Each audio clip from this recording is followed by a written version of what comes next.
अस्सलाम वालेकुम। दोस्तों, आज की इस वीडियो में हम आपको गंदम की बिजाई का सारा जो प्रोसेस है वो बताएंगे कि किस तरह सबसे पहले गंदम कपास की जो बाकियात होती हैं, चींटियाँ वगैरह, उनको चुनाई के बाद उनको काटा जाता है, उनको फसल में से निकाल के फिर कौन कौन सा हल लगाना है और किस तरह सारी ज़मीन तैयार करके गंदम की काश्त करनी है। अच्छा, ये कपास की आखिरी चुनाई जारी है। इसके बाद चुनाई करने के बाद कपास की जो लकड़ियाँ वगैरह हैं उनकी कटाई कर दी जाती है।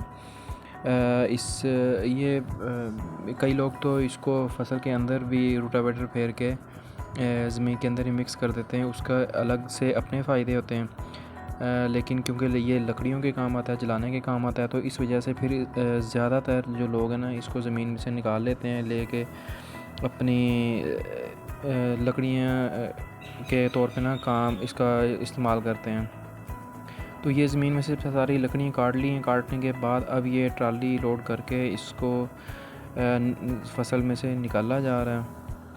तो इसको निकाल के ज़मीन हो जाएगी साफ़, और उसके बाद फिर हमने लगाने हैं इसमें हल गंदम की काश्त के लिए। फिर इसकी ज़मीन की तैयारी स्टार्ट हो जाएगी।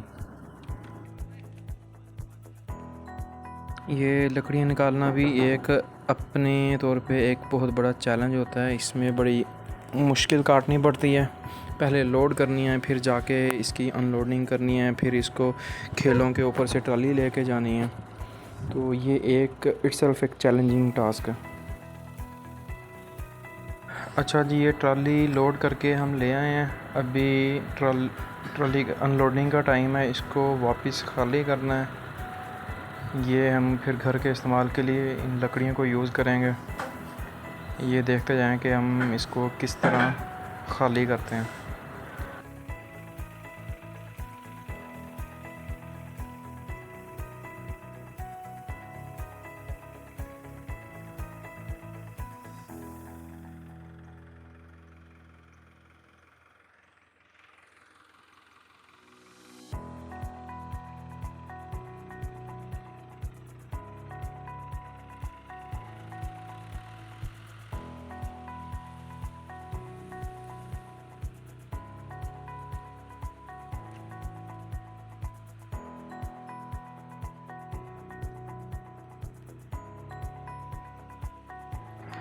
चींटियाँ इधर कल्टी हो चुकी हैं। अब हमने ट्राली को साइड पे लगा के अब चलते हैं ज़मीन की तैयारी की तरफ। उसमें फिर सबसे पहले तो हमने सोचा कि हम डिस्क हैरो, जिसे आम ज़ुबान में गोबल वगैरह भी कहते हैं, वो लगाएंगे खेलों में। अच्छा, ज़मीन तैयार करने के ना अपनी अपनी बंदे की अपनी टेक्निक होती है कि कौन सा हल पहले लगाना है और किस तरह तैयारी करनी है। कई तरीके होते हैं। कई लोग खेलों के ऊपर ना रूटावेटर जो है वो लगाते हैं, और रूटावेटर लगा के एक करा वगैरह लगा के क्रॉस जो हल होता है वो लगा के, और एक आधा हल सुबह के साथ लगाते हैं, ज़मीन तैयार हो जाती है। लेकिन एक तरीका ये भी है, उसके अलावा कई लोग चीज़ें लगा के फिर रूटर लगाते हैं। मतलब कई तरीके होते हैं। हमें इस दफ़ा के लिए जो तरीका अच्छा लगा है वो ये था कि खेलों के ऊपर ज़मीन, क्योंकि इसका ज़्यादा हार्ड नहीं थी, खुश्क नहीं थी, इस वजह से हमने इसके ऊपर डिस्क हैरो लगाना मुनासिब समझा था इस दफ़ा। तो ये देखें, ज़मीन आपने देखा होगा कितनी भुरभुरी सी और बेहतरीन, एक हल लगाने से ज़बरदस्त ज़मीन निकल रही है। तो इस पे हमने डबल डोर जिसे कहते हैं ना, डबल इसका डिस्क हैरो लगाया। डबल हैरो लगाने के बाद ज़मीन की जो कंडीशन है ना, आपको वो भी दिखाते हैं किस तरह की बनी है।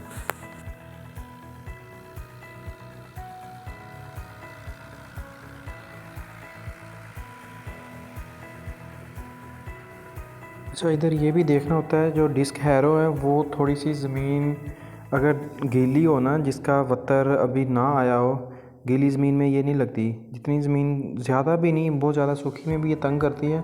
नॉर्मल सी हो ना, एवरेज एवरेज जिसे कहते हैं आप, ना ही ज़्यादा खुश्क और ना ही ज़्यादा गीली ज़मीन, इधर डिस्क हैरो का रिज़ल्ट बड़ा बेहतरीन आता है।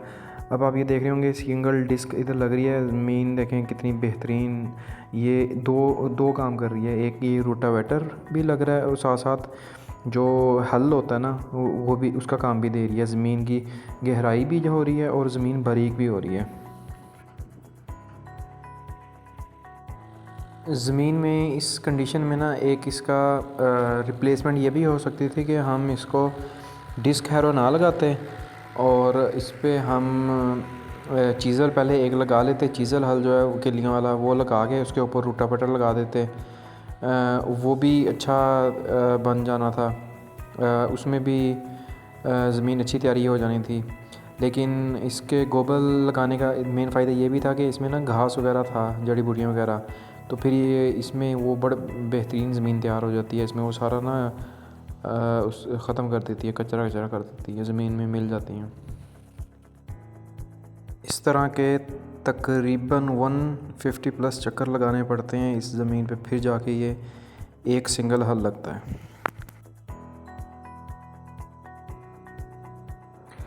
अच्छा, अब बारी आ गई है क्रा की, जिसे हम सादा ज़बान में क्रा कहते हैं और इसका नाम है रेयर माउंटेड ब्लेड, इसे भी कहते हैं। अब इसमें इसके साथ हमने ज़मीन का ना एक हल्की सी एक इसका कोड करना था, उससे ज़मीन की ढीले वगैरह और वो उसके अलग से फ़ायदे हैं। लेकिन उससे पहले अक्सर ये होता है कि ज़मीन के ना कुछ बाहर वाली जो बाउंड्रीज़ हैं खा बन्ने वगैरह वो कमज़ोर हो जाते हैं, तो उन पे ना मिट्टी दोबारा लगानी पड़ती है। तो ये फिर हमने बाहर जो ज़मीन के लास्ट की बाउंड्री थी उसके ऊपर मिट्टी लगा रहे हैं कि ये मज़बूत हो जाए और साफ़ सुथरा हो जाए, इसमें से जो घास वगैरह वो सारा फिर ख़त्म हो जाएगा।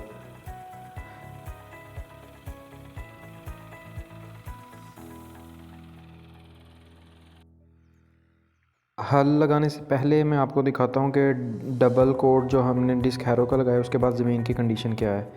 ये चेक करें, ज़मीन इस तरह की ज़मीन बनी हुई है जब हमने ज़मीन कपास की खेलों के ऊपर डबल डबल कोट जो डिस्क हैरो का लगाया है।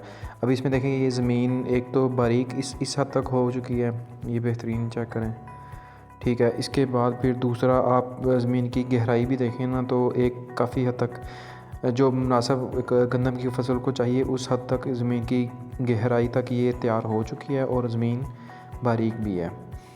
तो डबल हैरो लगाने से ज़मीन इस तरह की बनी हुई है। इसके ऊपर हमने एक कोड लगाना है ब्लेड का करा का, जिसका फ़ायदा ये होगा कि एक तो ये थोड़ी सी खेलियाँ सी नज़र आ रही होंगी आपको, ये बन जाती हैं, एक तो ये फिल हो जाएंगी खेलियाँ, ठीक है। और उसके बाद ज़मीन का ना हल्का सा लेवल हो जाता है, जिसकी वजह से पानी लगाने में, इसकी इरिगेशन करने में ना, आपाशी करने में आसानी होती है, पानी तंग नहीं करता। तो अब ये सारा सिंगल कोड करा का लगेगा ज़मीन पे। अभी आपको दिखाते हैं, ये जहाँ करा लग के जाएगा, ये प्लेट जहाँ लग के जाएगा उसके बाद ज़मीन की कंडीशन कुछ इस तरह की हो जाती है।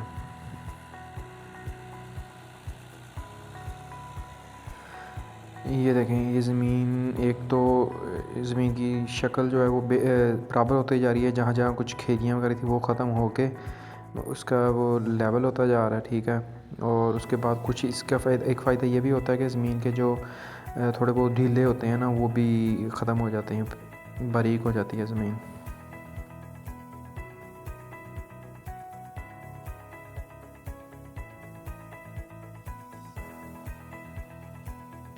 ब्लेड जो है उसका कोड लग चुका है। अब बारी आ गई है टिलर हल की, जिसे टाइन टिलर कहते हैं और आम सादा ज़बान में हम इसे हल ही कह रहे होते हैं।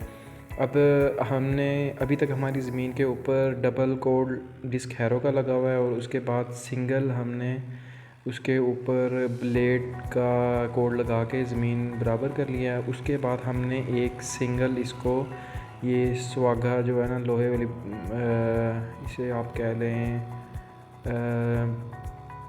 चलें इसे फ़िलहाल सुहागा ही कह लेते हैं।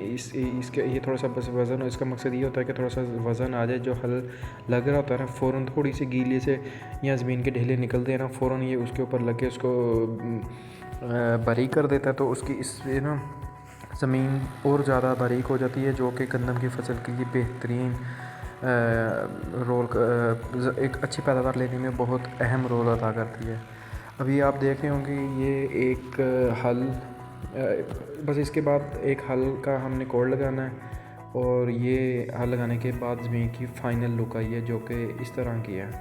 अब ये बिल्कुल ज़मीन खेत रेडी है, ठीक है। इसके बाद हमने लगाना है पानी। ये अब आ गया इरिगेशन टाइम।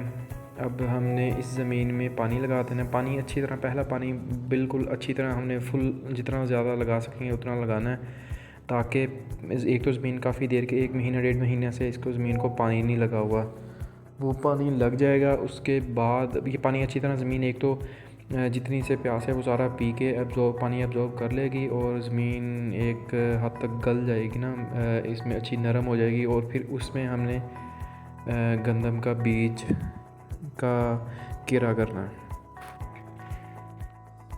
अच्छा, एक तरीका तो ये ना कि गपशट कर दो, हमने यही इसमें यूज़ करना है। और एक तरीका ये भी होता है कि आपने बत्तर काश्त करनी होती है, गीली ज़मीन को तैयार करके उसमें बीज केर के बस पानी नहीं लगाना होता। तो इस ज़मीन में हमने गपशट का इंतखाब किया था।